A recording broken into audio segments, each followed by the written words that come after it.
Buntut viralnya para jamaah umroh yang diduga terlantar di Madinah, 6 orang jamaah yang diberangkatkan oleh agen perjalanan umroh PT Berkah Zamzam Wisata, Rabu pagi mendatangi Polres Jember. Sambil membawa sejumlah dokumen sebagai bukti, para jamaah yang berasal dari sejumlah kecamatan di Jember langsung dibawa ke ruang unit pidana umum dan menuju ruang sentra pelayanan kepolisian terpadu untuk diambil keterangan. Para korban mengaku meski videonya telah terlebih dulu viral, mereka baru memberikan laporan.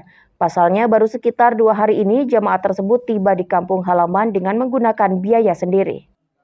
Adapun total seluruh jamaah yang diberangkatkan dalam periode ini tercatat sebanyak 101 jamaah dan diperkirakan jumlah pelapor terus bertambah sebab jarak waktu kepulangan jamaah ke tanah air satu sama lainnya berbeda-beda. Itu perpulangan, nah itu katanya pagi saya tanya Bu Haji Erni itu ada tiket yang separuh pulang, separuh tinggal di hotel. Ternyata itu nggak ada tiket, nggak ada hotel, itu. Terus kejadian itu KBRI datang itu, langsung diarahkan ke hotel itu. 2 hari situ nggak ada tiket, nggak ada kepastian, cuma KBRI itu nekan supaya jamaah dipulangkan. Ternyata juga nggak ada tiket sama sekali. Akhirnya teman-teman itu pulang sendiri, beli tiket sendiri. Pertama 4, terus 16, terus 9. Saya ini 21 beli tiket sendiri. Berapa biayanya, Pak? Yang kesini itu 8.300.000 dari Medina sampai di Jember itu. Per orang tuh. Nggak ada dana, nggak tahunya seperti itu, janji besok, makanya orang-orang sampai di sana itu marah di depan Dina itu, karena nggak ada tiket. Kerjanya memang cuma ngosot.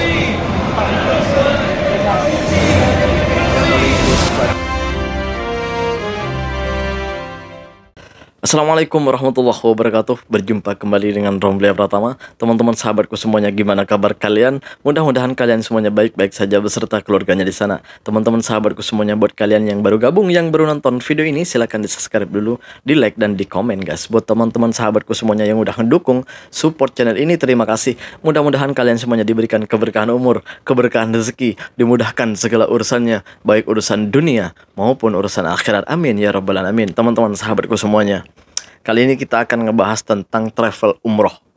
Ini baru-baru ini itu sedang viral nih di tempat kita di Indonesia gitu ya. Sedang viral banyaknya orang-orang yang tertipu oleh travel umroh. Kalau di Malaysia gua nggak tahu apa sebutannya dari travel itu ya. Travel itu yang memberangkatkan orang untuk menunaikan ibadah umroh gitu. Ini yang gue heran di tempat gue gitu. Ini yang gue heran di tempat gue sendiri di Indonesia itu. Entah apa maksud mereka gitu. Ini sama saja mempermainkan ibadah, mempermainkan agama. Kenapa?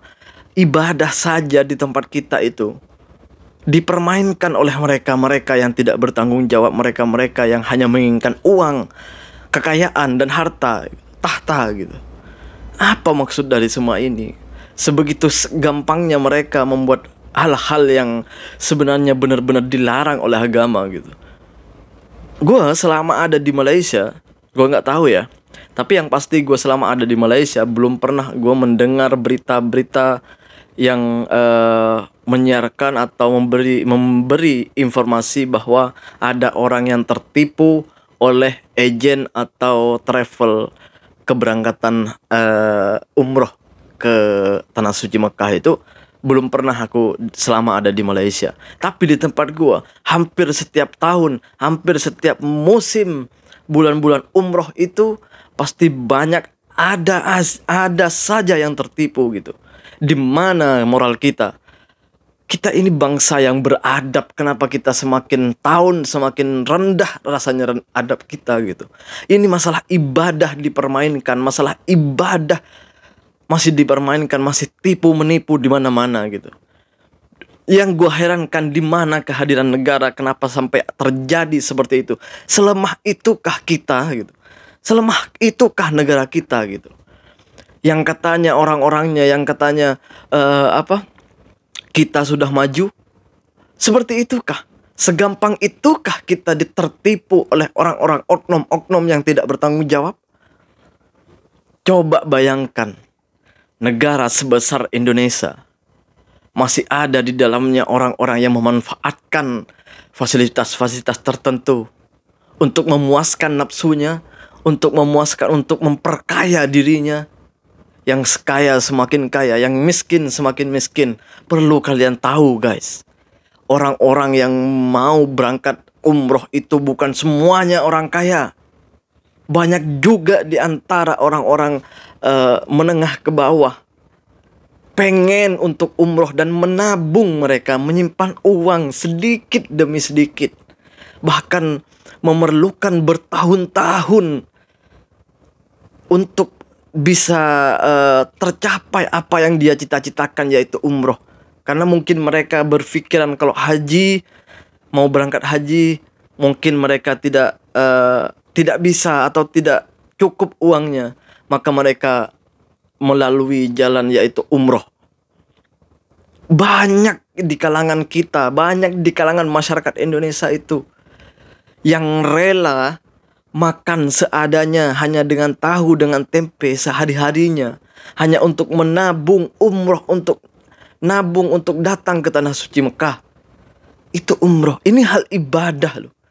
Tapi masih ada oknum-oknum tertentu yang menyalahgunakan semua ini, memanfaatkan semua ini.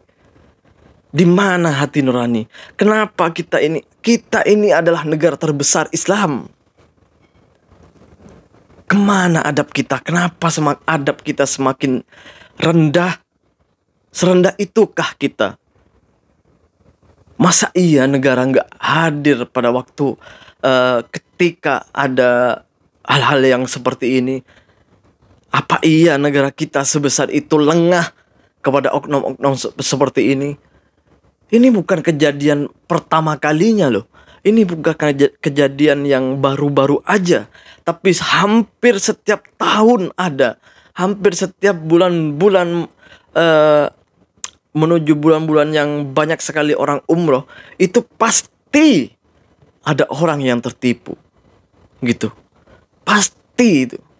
Dan sekarang ini, dalam sejarah mungkin tahun-tahun ini, adalah yang paling banyak yang tertipu.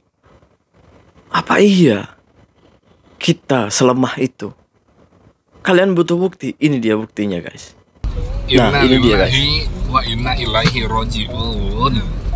Ada lagi kasus kejadian jamaah umroh yang terlantar.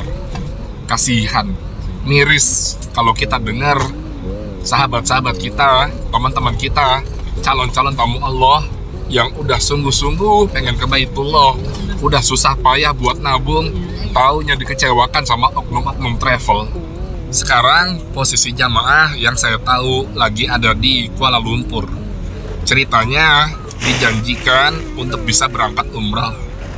Terus di Kuala Lumpur awalnya hanya semalam, tapi ternyata jadinya sampai dengan 5 malam. Begitu diselidik punya selidik, tahu-tahu oknum travel ini belum punya tiket keberangkatan, juga hotel yang ada di Arab Saudi, baik Madinah maupun di Mekah. Jumlah jamaah saat ini yang ada di Kuala Lumpur berharap menunggu kepastian apakah tetap lanjut berangkat atau kembali ke Indonesia. Itu ada 20 orang.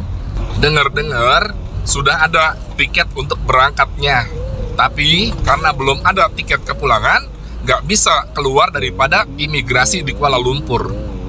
Saat ini, yuk teman-teman semua, kita mendoakan para jamaah yang tengah berada di Kuala Lumpur.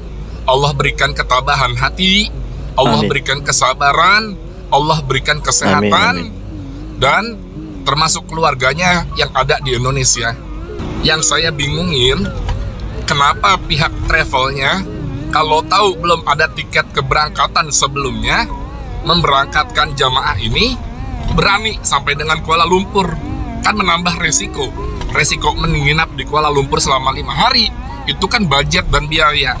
Hal ini bisa menjadi ibroh, pelajaran untuk kita semua dalam memilih biro atau travel yang akan kita gunakan untuk keberangkatan umroh kita.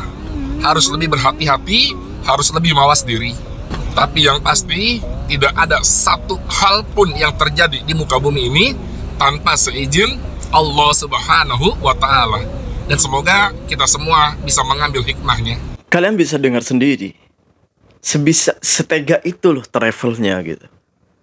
Membiarkan orang terlantar. Bahkan baru-baru ini sedang viral tuh, warga gue sendiri, tetangga gue sendiri, orang Jember, itu diusir di hotelnya saat mereka di Mekah sana.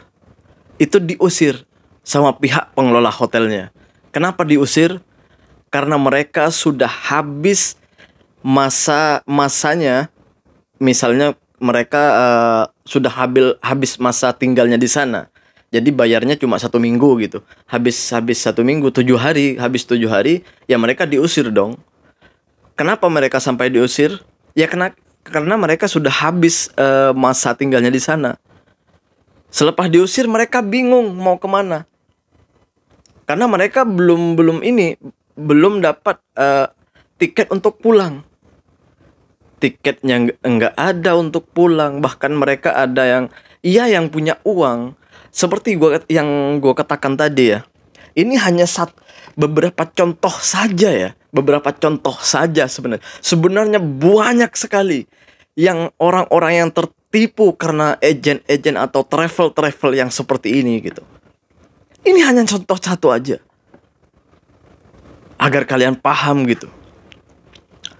Itulah seperti yang diingatkan oleh abangnya tadi. Berhati-hatilah memilih travel. Berhati-hatilah dalam memilih travel. Yang gue herankan apa? Travel itu kan pasti punya izin untuk negara. Kepada negara pasti punya izin. Apa iya negara itu nggak bisa ngontrol semua ini? Jika ada penipuan-penipuan seperti ini, apa ada tindak lanjutkan? Ada hukuman untuk mereka? Kami masih mempertanyakan itu semua. Karena apa? Setiap tahun itu pasti ada. Ramai yang seperti ini. Yang terjebak yang seperti ini itu banyak. Bukan hanya penipuan hal seperti ini. Perlu kalian tahu. Iya, bagi kalian yang punya uang. Bagi kalian yang punya uang. Kalian bisa pulang buat teman-teman yang umroh misalnya. Punya uang. Habis itu sampai ke Mekah. Tidak punya tiket dari travelnya misalnya. Untuk pulang. Mereka bisa beli tiket sendiri. Kalian bisa lihat sendiri kan dari video yang depan tadi. Ada yang beli sendiri tiket untuk pulang. Itu mereka yang punya uang. Coba bayangkan buat kalian semuanya yang nggak punya uang. Yang hanya uangnya pas-pasan untuk datang ke tanah suci Mekah. Mereka menabung dari bertahun-tahun. Orang susah nabung bertahun-tahun, coba bayangin.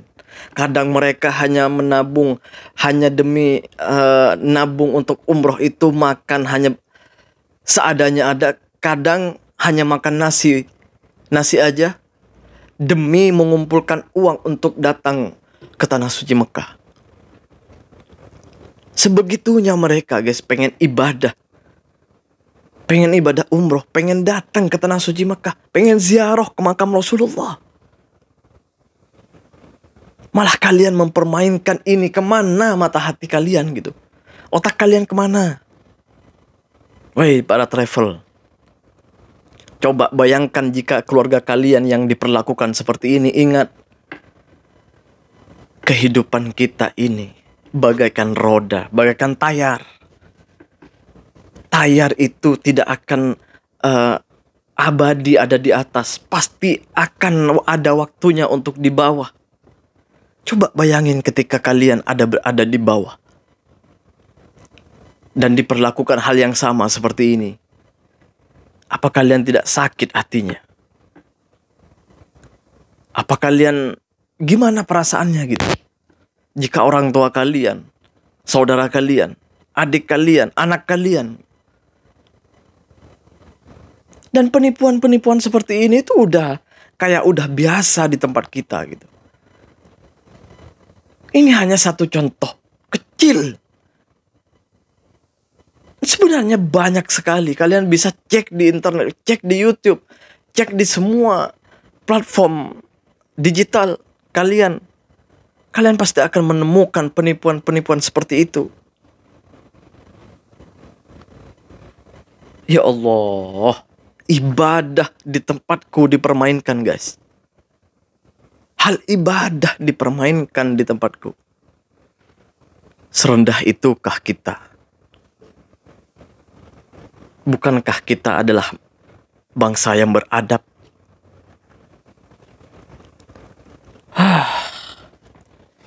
Gue gak tahu, guys. Mudah-mudahanlah kita hanya bisa berdoa, memohon kepada Allah agar ke depan lebih baik lagi. Lebih, ya setidaknya ya mengurangi lah penipuan-penipuan seperti ini. Sebenarnya bukan hanya penipuan-penipuan umroh aja. Ya mau bilang penipuan tiap harinya itu pasti ada. Gue yakin orang-orang itu adalah tamu Allah yang paling mulia karena mau datang ke sana dengan susah payah tapi masih ditipu. Gue yakin mereka akan mendapatkan pahala yang berlimpah dari Allah Subhanahu wa taala. Terima kasih buat semuanya. Jangan salah pilih travel. Hati-hatilah kalian semuanya, teman-teman sahabatku semuanya. Terima kasih yang udah nonton.